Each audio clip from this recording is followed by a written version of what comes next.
Hello, everyone, and welcome back to another episode of the Writers Hub here on Tales from the Wandering Scribe. I'm your host, Gabriel Garcia. Many of you know me as the Wandering Scribe and the Wandering Quill. And joining us today is an author from the land down under. Now, my guest today is an author, poet, writer, and problem solver, and author of 4 incredible works. And I'm so excited to have him here because we are going to be talking about a combination of 2 things that us authors really love to focus on: building characters and outlining versus intuition. So, without further ado, ladies and gentlemen, let's give a huge round of applause to our guest today, author Rob Langridge. Rob, welcome to the show. Thank you for having me, Gabriel. How are you today? I'm doing well. Thank you so much for asking. And Rob, I am so excited to have you here on the show and to talk about your processes on these 2 important things that impact us authors. And honestly, we love talking about it because these are probably the 2 biggest things among the plethora that we authors love to focus on: building characters and outlining versus intuition, or otherwise known as being a planner or pantser. Yeah, absolutely. Absolutely. So, Rob, before we dive into our set of questions, I want to give you the chance to share with our listeners a little bit about you, how you got into, the written word, and a little bit of a teaser for each of your books. Cool. In high school, I used to excel at the English class and especially the creative writing aspect of that. But I actually always wrote screenplays. I went to film school after I graduated high school, sort of picturing myself becoming, I guess, Australia's answer to Quentin Tarantino, as it were. But at that time, when I graduated, the film industry in Australia wasn't what it is now. Like, the Marvel films were way down the track, so they weren't filming in Sydney, and we just never had the industry there. So I switched over to short story form. Mm. Actually, writing my first short story while in film school, which is actually in one of my books. And just I kept writing over the years, and then during COVID, I was actually inspired by my friend Esther, who had written a book, and she self-published. So I took one of my original screenplays that I'd written and turned it into my very first book that I self-published, which was Love and Loathing in Retail, which is very much it's sort of a love letter to my time working in Kmart when I was a teenager, and it's about 2 best friends working a shift and all the different sort of customers / characters that come along and then they have to deal with in their life. And then from there, I wrote Just Empty Pages. Just Empty Pages is a compilation of all my short stories most of my short stories, I should say, that I've written since my early teens, and just all compiled together into basically what's a doorstop of a book. It was a few hundred pages long. And I had so many extra short stories that then led into more Empty Pages, which is a continuation, more short stories. And they're short stories. There's also my take on bizarre news articles that I thought would be funny that I came up with doing different things. And then I have another one out called The Adventures of Toto and Tommy, which again is based on another screenplay I'd written. And it's about 2 best friends who are pretty much idiots, but they're the ones who end up being the saviors of humanity. They're saving the world from brainwashing, essentially. And it's all of our collective minds rest on the shoulders of 2 idiots who can't really tie their own shoes. Nice. Very, very nice. So, I think it's time we dive right into our very first question of the episode.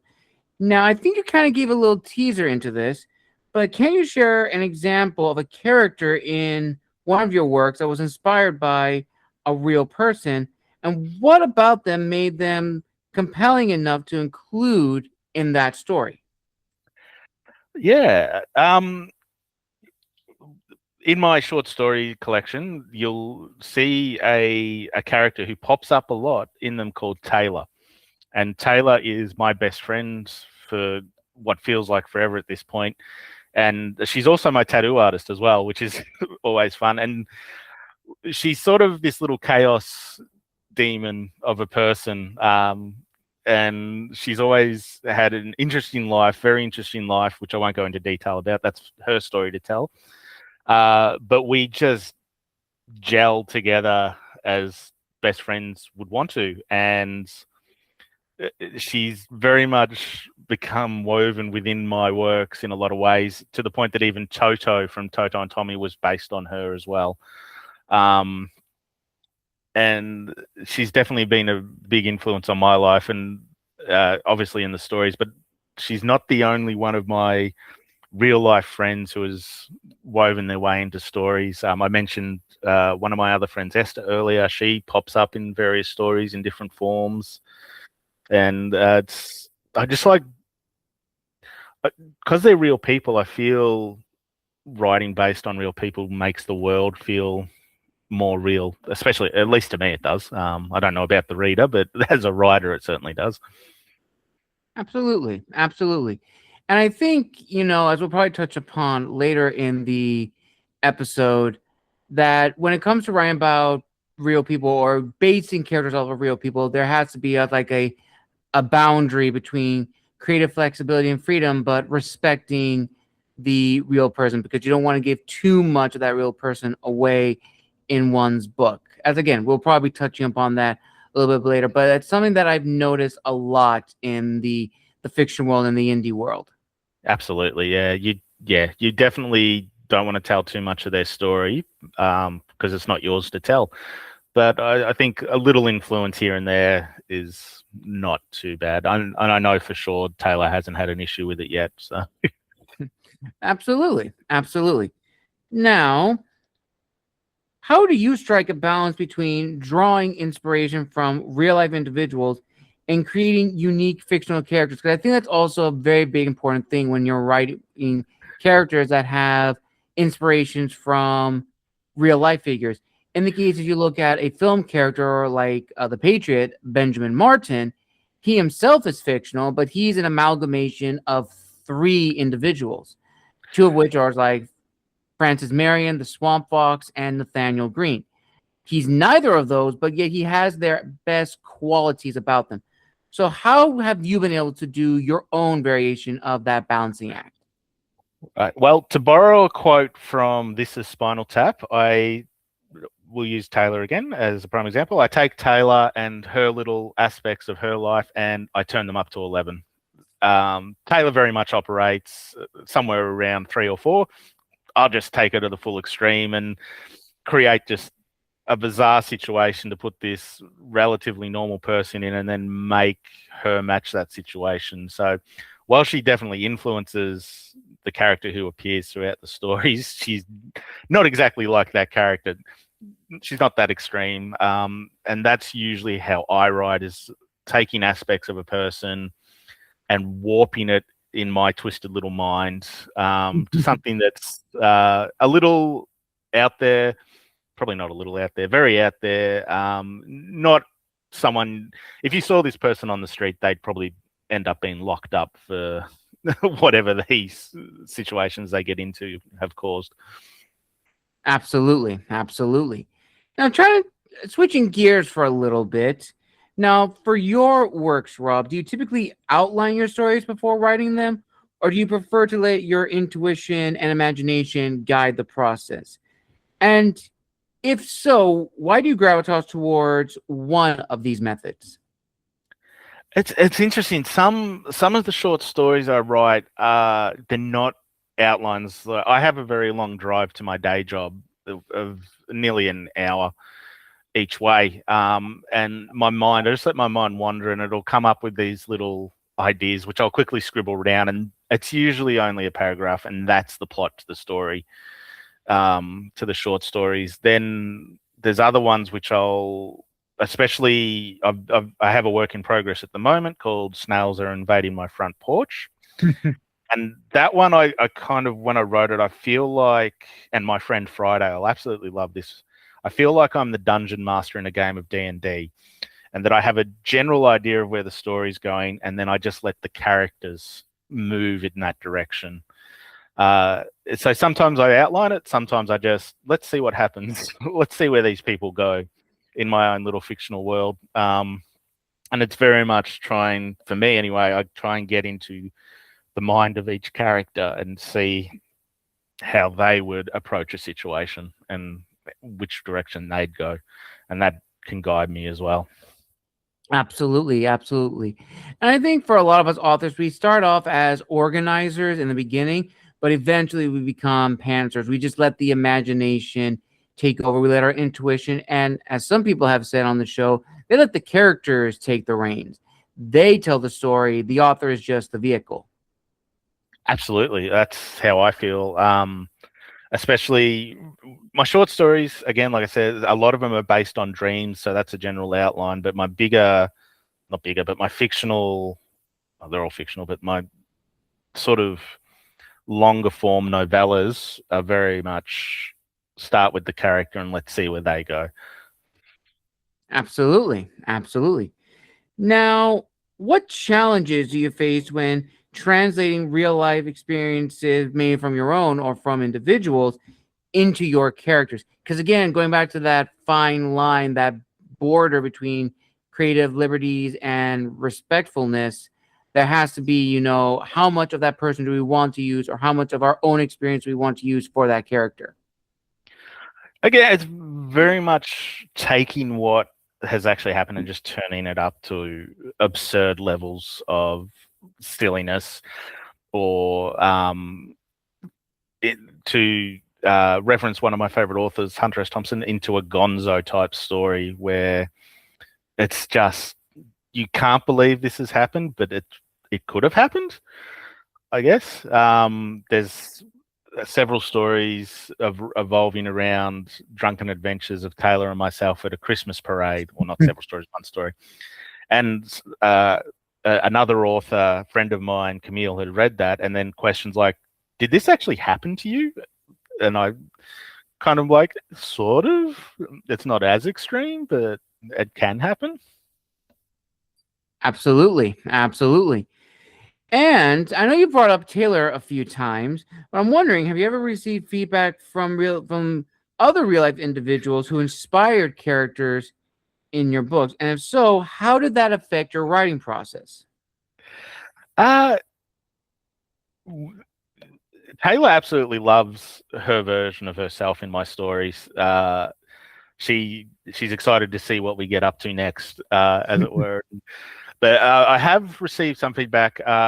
Another friend, my friend Esther, who I mentioned before, who's inspired a couple of characters, has sort of suggested maybe I expand my net a little further, and draw less inspiration from some of the people, because she's starting to see repeats of characters because she's read so much of my work, and which is a fair comment. You eventually end up with creating your own archetypes that then just appear throughout your stories.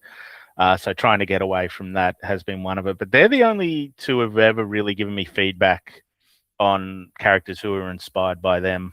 And I think Esther, I've tried to definitely ease a little bit away from her characteristics a bit, as trying to be respectful of our friendship that we've had throughout these years. But Taylor is like, take it further, go as far as you want. So. Awesome. Now, this actually is a fan question from one of my viewers who actually sent this to me earlier today.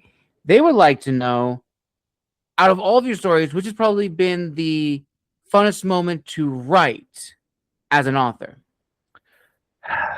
That's a really good question. So many. It's like asking to choose your favorite child. Probably in my work in progress at the moment, the snail story, which I touched upon. There's so many fun moments in that. Growing up, I watched a lot of MacGyver, so a huge MacGyver fan. So I created a character who uses those improvisation techniques, and writing moments in that book where the character creates a solution based on the world around him to defeat a giant man-eating snail is something that I've really enjoyed doing, and stretching the brain and becoming creative with coming up with these solutions was a lot of fun. Absolutely, absolutely. And just that title alone, I don't know why my brain thought to this, but it reminded me of like an old like 50s B-rated like monster movies, like Giant Absolutely Killer Snail. And that's brilliant. where my mind went to. That's exactly what has inspired this story. It's again, Taylor actually came up with it. I got a text message from her one night saying snails are invading my front porch, and that was the seed for the story. And I went back to those old 50s B grade creature feature films that I absolutely loved watching as a kid. And there's even aspects of the 1980s remake of The Blob, and kind of like Ooh. Gremlins is in there a little bit. Like, it's a small town that's suddenly facing this overwhelming horror that is giant man-eating snails, and how they have to come together and sort of deal with it. Absolutely. And I'm so glad you got that vibe from the title alone, because that's what I Yeah, was going for. because you don't really see a lot of books that are like that or have that inspiration. So thank you for telling me about it, because now I can't wait to read that, because that alone just seems like it would just be a grand old time. And that actually kind of leads into the second question. Now, as you mentioned that this is a work in progress, but I'm wondering, during the outlining process, can you describe a moment during that time when you were maybe outlining the work in progress and something changed dramatically during the writing process? And if so, what prompted this shift? That's a very good question. I'm just thinking back on it, because I've put it down for a couple of weeks at the moment, just to uh, let it digest a bit in my mind. Can't really recall anything that really drastically altered. It was going back really in one of my revisions, and it was adding additional scenes that very much added to the world. So I'd mentioned certain characters briefly in passing, and then decided to go back and add in some scenes so that it made the world feel more lived in. And those characters then got their own moments within the story that, when it comes back around again towards the end of the book, you hopefully feel something for these characters. When they're put in peril, you can feel a bit of danger. There was mention of a cook at the start of the book, and then I wrote some extra scenes for him just to flesh him out a bit. And then towards the end of the book, he comes back again and is put in a bit of danger. And I hope the reader goes, "Oh, that's the cook who everyone knows and loves," and, "Oh, geez, I hope nothing happens to him." It's Absolutely. really in the revisions, that's where I get it, is when I'm fleshing out the world a bit more, so, as it were. Nice. All right. I feel you. I feel you. Now, this is something I've always found very, very, very interesting when it comes to outlines and writing, spontaneously. Because with outlines, we always have details of, we want this reaction to come about with this emotion, or, tension. We give like very specific like details of A, B, and C of what leads up to this particular moment. Now, for your books, Rob, how do you manage the tension between a detailed outline and the creative spontaneity that might arise as right? Because again, we may have like an outline or a brief outline of how we want the story to go from beginning, middle, and end. But we may have a good idea that sparks in our hand that we put in, and it may change the entire direction of the story. Yeah, absolutely. The way I see an outline is it's the bones, as it were, of the story. So I come up with a brief outline, and I'll write what I can to that outline, and then I go back and start adding the muscle to it, and then go back again and add the flesh to it and build up this story. But there are times where especially with this work in progress, snails, I've finished the first draft and the second draft, and I'm really happy with it. And then I'll let my mind wander when I'm doing something else, and I'm like, that is a brilliant idea. Go back and put it in and realize, well, now I need to alter this and then change this, and it leads it down another path to where I wasn't expecting it to go, but that's where it's gone now. And so now I've got to work it all into the story and do a more of a rewrite on it. Yes, that I can also agree with that. That's happened with me a few times. In fact, my most recent work, Decimus the Wolf of Rome, the outline itself was finished and the book was finished, sent it to a friend of mine to read. And he said, and I quote, "Story's good, but it ends too short, needs to be longer." So what started off as 21 chapters expanded into 64. I had to fill in a whole bunch of things. But as I began writing and rewriting the story and looking at the main character, it all was worth it. Now, will I ever do that again? No, I don't ever want to write 64 chapters ever again, because that was a lot. That was a lot I had to write and think of on the fly and fit that into my outline. Absolutely. I can see where that's well, that's impressive though. Like, it's almost triple the chapters. Yes, absolutely. It was definitely a